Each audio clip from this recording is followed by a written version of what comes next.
Gente, nós vamos falar então hoje um pouquinho sobre a teoria do campo ligante. E para isso, o que nós vamos fazer? Nós vamos sair lá do TCC, onde que da teoria do campo cristalino, que nós fazemos simplesmente uma abordagem mais ou menos eletrostática, onde que nós tínhamos aqui os 6 ligantes, né, dentro de um campo octaédrico, e que esta base de Lewis tinha apenas uma interação eletrostática com a interação do metal com os orbitais D do metal, de tal forma que promovia uma quebra da degenerescência. Agora nós vamos fazer uma abordagem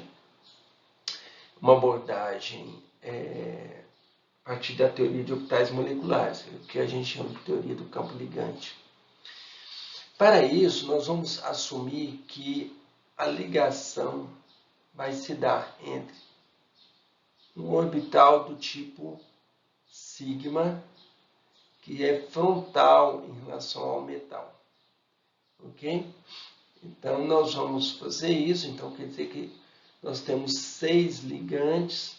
Então, nós vamos ter 6 orbitais moleculares frontais. Ou seja, estão na direção do metal para fazer ligação sigma. Então, nós podemos falar que nós vamos fazer aqui uma abordagem do sistema sigma, nesse primeiro momento. E para o metal, nós vamos pegar os orbitais D, são 5, os orbitais, vamos por 3p, o 4s e o 4p. Então, nós temos orbitais 1s e 3p.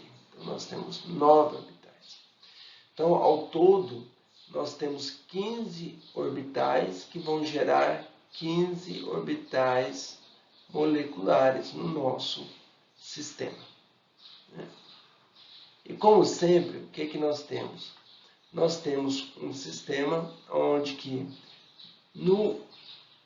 na simetria octaédrica, o que nós vamos fazer é que nós vamos pegar cada um desses ligantes aqui, com os seus respectivos orbitais, e vamos prepará-los. Como? Nós vamos fazermos combinações lineares desses orbitais aqui, de forma que você atenda, né, à questão da teoria de grupo, tá? Que não é o nosso objetivo tratar isso aqui agora, mas nessa análise que nós fazemos aqui, então nós vamos substituir 6 orbitais atômicos por 6 outras combinações. Uma delas é essa que nós estamos colocando aqui. Então nós vamos dividir, então, desses 9 orbitais, desses 6 orbitais, nós vamos sair com uma combinação do tipo A1G, uma combinação do tipo EG, que tem 2 orbitais, e uma que tem do tipo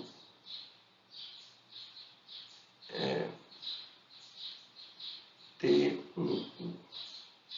Tá?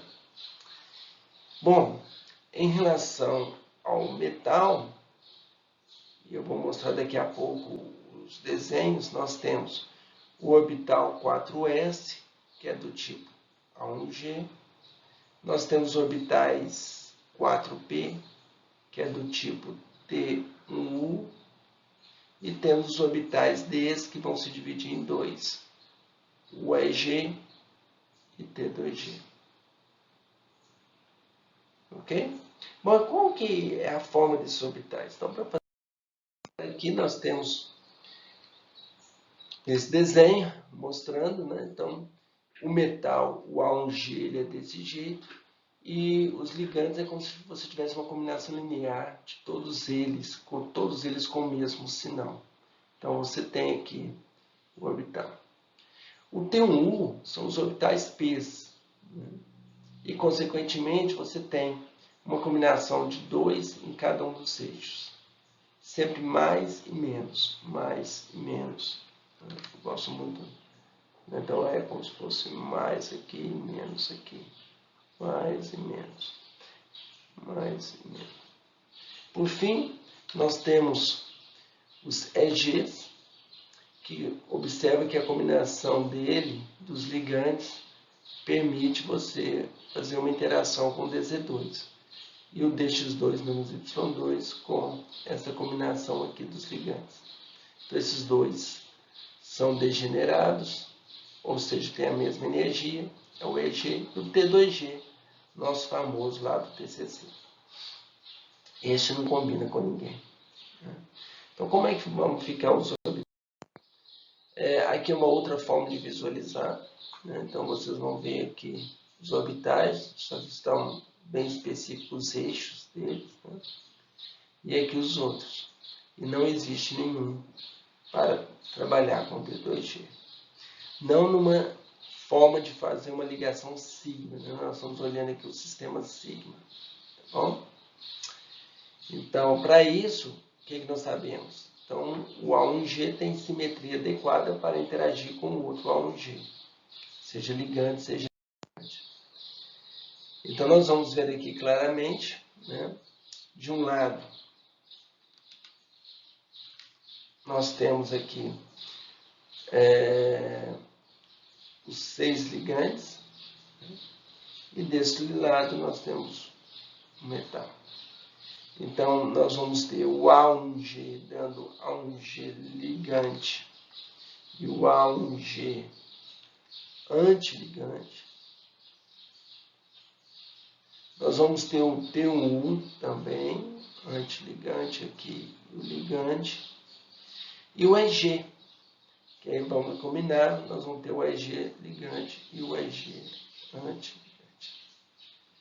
Vamos lembrar que os ligantes aqui são todos o quê? Todos têm um par de elétrons. Então, todos esses orbitais aqui estão com seus respectivos elétrons, totalizando 1, 2, 3, 4, 5, 6, 12 elétrons. Então, se nós formos preencher, nós vamos ter o primeiro aqui, o segundo aqui, terceiro par aqui, quarto par aqui, 8 elétrons. Você vai ter de baixo aqui um e o de cima outro par. Então, nós preenchemos sempre, todos esses orbitais aqui são sempre preenchidos. E o que vai fazer com que esse orbital T2G seja preenchido ou não, vai depender de quantos elétrons você tem nos orbitais desses. E o EG está aqui. Então, esse quadrado aqui, olha, representa bem o que? O nosso TCC. O que a gente está vendo aqui é justamente isso aqui, nada mais é do que o nosso orbitais EGs e T2Gs lá da teoria do campo cristalino. Então, esse que é o desenho aí. O que nós observamos? Quando nós colocamos elétrons nos orbitais EGs, nós estamos diminuindo a energia de estabilização do campo cristalino, não é mesmo? Pois bem, agora nós compreendemos por quê. Porque quando você coloca elétrons aqui no orbital EG, você está colocando um orbital antiligante, certo? Então, esta que é a nossa proposta. Agora, e os T2Gs ficam aqui como não ligantes? Será mesmo? Então, para a gente tratar disso, o que nós vamos ver? Vamos ver se nós incluímos no nosso ligante não só aquele orbital frontal, mas e se nós também verificarmos se tem algum orbital que possa fazer ligação π com metal, seja um orbital P, seja um orbital D, mas que permita fazer ligação π com metal. O que vai acontecer? Então, para fazermos, o que nós vamos pensar? Nós vamos lembrar que, só para facilitar a nossa vida, nós vamos lembrar que nós temos orbitais P's, né? Só para facilitar a nossa análise, tá? Nós podemos ter orbitais P's desta forma. Isso aqui nós teríamos o eixo tipo XY, depois XY, você pode ter esse grupo. Então, se nós fizermos todos esses grupos aqui, isso aqui nós vamos ter um conjunto deles que a gente chama de T2G. Observa que esse T2G ele permite você interagir aqui com o orbital D, ó, fazendo tipo uma ligação π, né, com cada um dos ligantes. Então, esse é um grupo T2G. Né? Se nós pensarmos que nós temos 2 orbitais P em cada ligante, então nós temos, na verdade, 12 orbitais do tipo π, né, nos ligantes.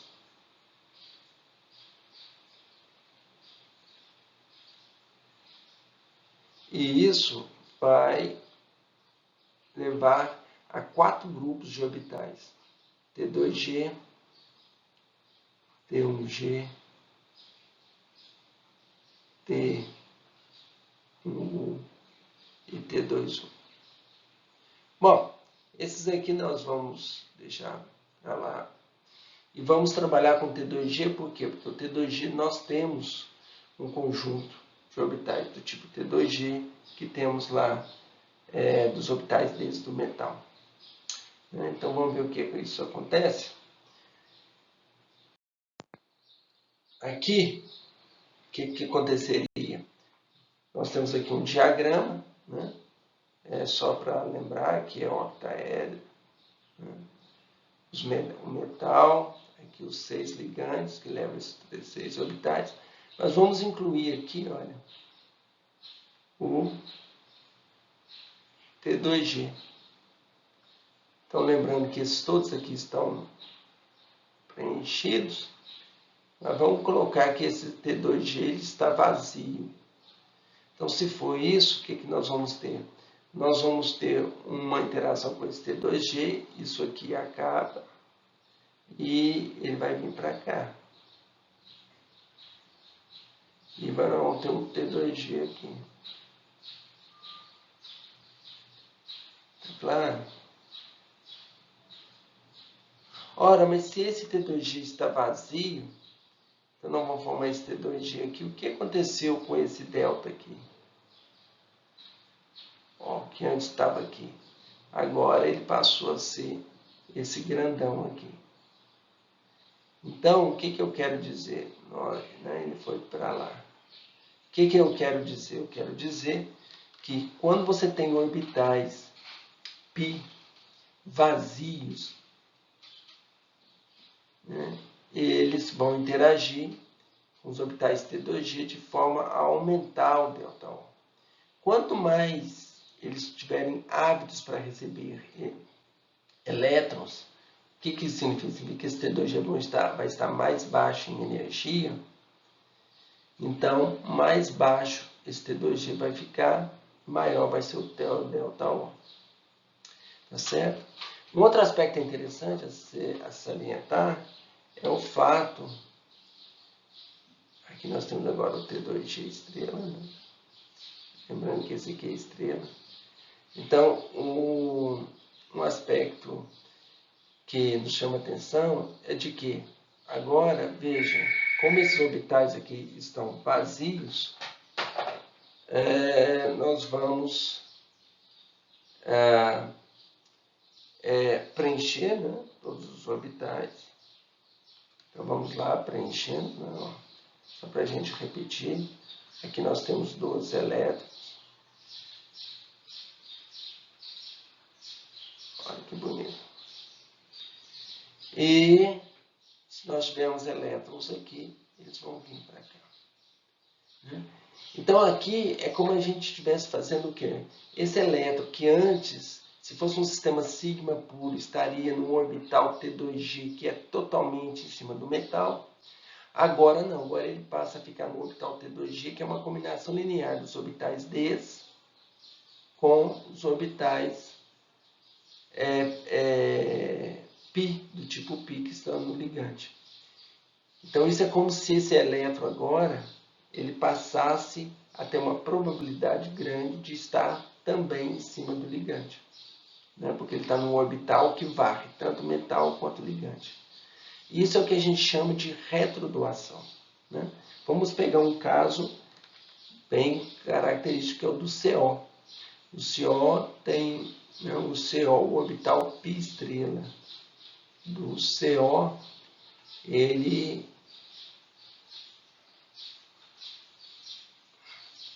é alguma coisa assim. Isso a gente vê lá no diagrama de orbitais moleculares do CO. Não é isso? Então ele é antiligante, mas quando você chega com metal, né, você vai ter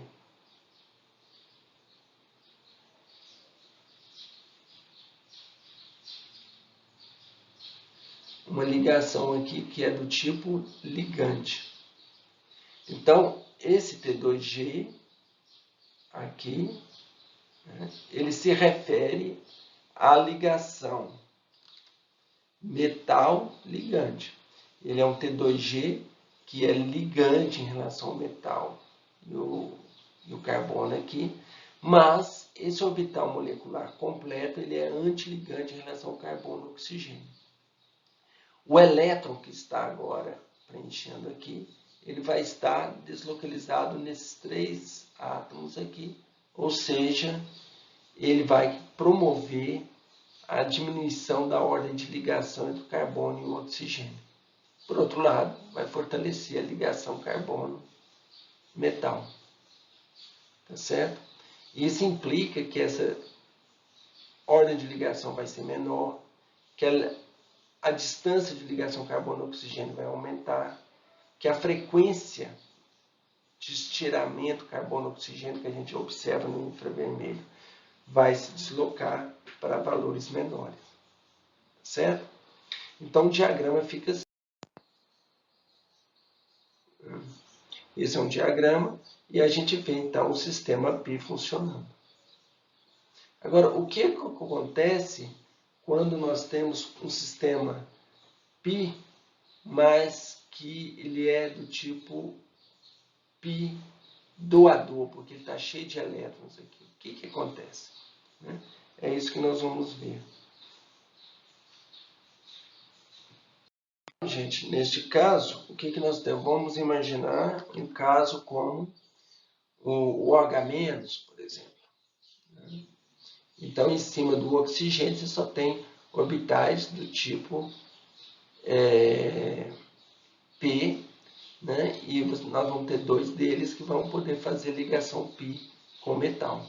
Mas qual que é a diferença? A diferença é que agora nós temos todos esses orbitais vão ter o quê? Elétrons. Então significa que eles estão bem baixo em energia, né? Eles estão bem baixo em energia. Eles estão aqui ao T2G. Eles estão baixos, então nós vamos ter aqui, eles estão todos preenchidos da mesma forma que todos esses outros aqui, né? E agora nós vamos fazer o quê? Vamos preencher. Mas como esse orbital T2G está bem baixo em energia, então nós vamos ter eles aqui embaixo.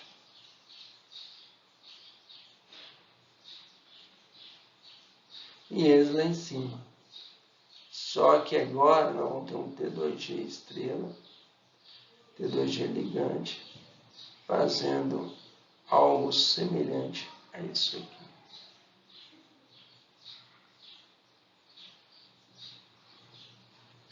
A diferença é que agora, além de estar todos esses orbitais aqui preenchidos,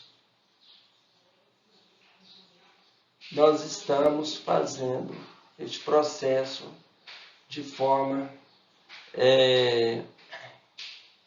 Então você vê aqui, olha que agora esses elétrons vão estar preenchidos aqui e os elétrons que nós estamos transferindo para cá são os elétrons T2G, né, daquele orbital π que estava preenchido.